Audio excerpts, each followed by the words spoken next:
Olá, meu nome é Gabriel Amadeus Carrasco, estudante do terceiro ano de Ciências Biológicas da Exalc. Sejam bem-vindos ao vídeo de divulgação do meu trabalho de iniciação científica, que realizei junto ao Laboratório de Genética e Bioquímica de Plantas, que é coordenado pelo professor Ricardo Azevedo, sendo orientado pela doutora Lucélia Borgo com auxílio do CNPq. O título do meu projeto foi Avaliação de plantas de tabaco transformadas com o gene mutado para alto acúmulo de prolina em resposta à salinidade. Este é um estudo bastante específico, mas parte de um problema abrangente que causa prejuízos à agricultura tanto no Brasil como no mundo. Estamos falando da salinidade nos solos. A maioria das causas da salinização dos solos é de ordem natural, mas a atividade humana tem intensificado este fenômeno, principalmente por manejo correto do solo.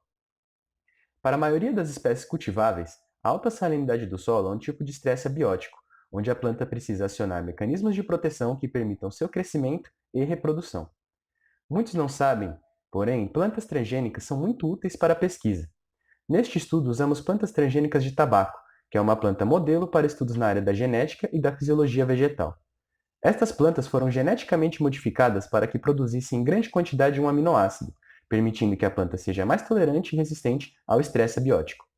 Este aminoácido é a prolina, e tem inúmeras funções dentro das células dos seres vivos, mas está particularmente relacionado com a resposta a diferentes tipos de estresse. Nosso principal objetivo com este projeto foi investigar se as plantas transgênicas seriam mais tolerantes à salinidade ou não, quando comparadas com plantas não transgênicas. Também investigar se os mecanismos conhecidos como de defesa antioxidativa das plantas seriam ativados em resposta à salinidade. Para testar nossa hipótese, nós cultivamos as plantas transgênicas e não transgênicas em casa de vegetação em sistema de hidroponia. Ao sistema de hidroponia foi adicionado NaCl, sal de cozinha, em diferentes concentrações. As plantas foram expostas a estas condições por 8 dias, e durante este período foram feitas 3 coletas de material vegetal para análises em laboratório. Foram analisados parâmetros de crescimento das plantas, quantificação do aminoácido prolina, quantificação de peróxido de hidrogênio e determinação da atividade de enzimas antioxidativas. A seguir, vamos apresentar nossos principais resultados. De maneira geral, as plantas transgênicas e não transgênicas tiveram respostas fisiológicas bastante parecidas quando expostas ao cloreto de sódio em relação aos parâmetros que avaliamos no laboratório.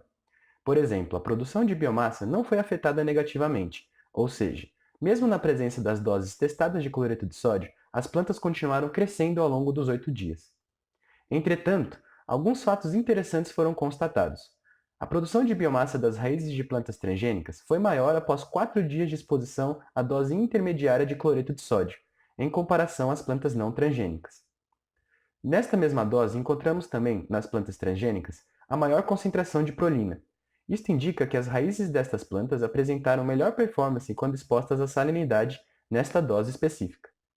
A concentração de peróxido de hidrogênio, que é um radical livre, diminuiu após 8 dias de exposição ao cloreto de sódio. Esta queda foi acompanhada do aumento da atividade da enzima catalase, que por sua vez está envolvida na degradação deste radical livre.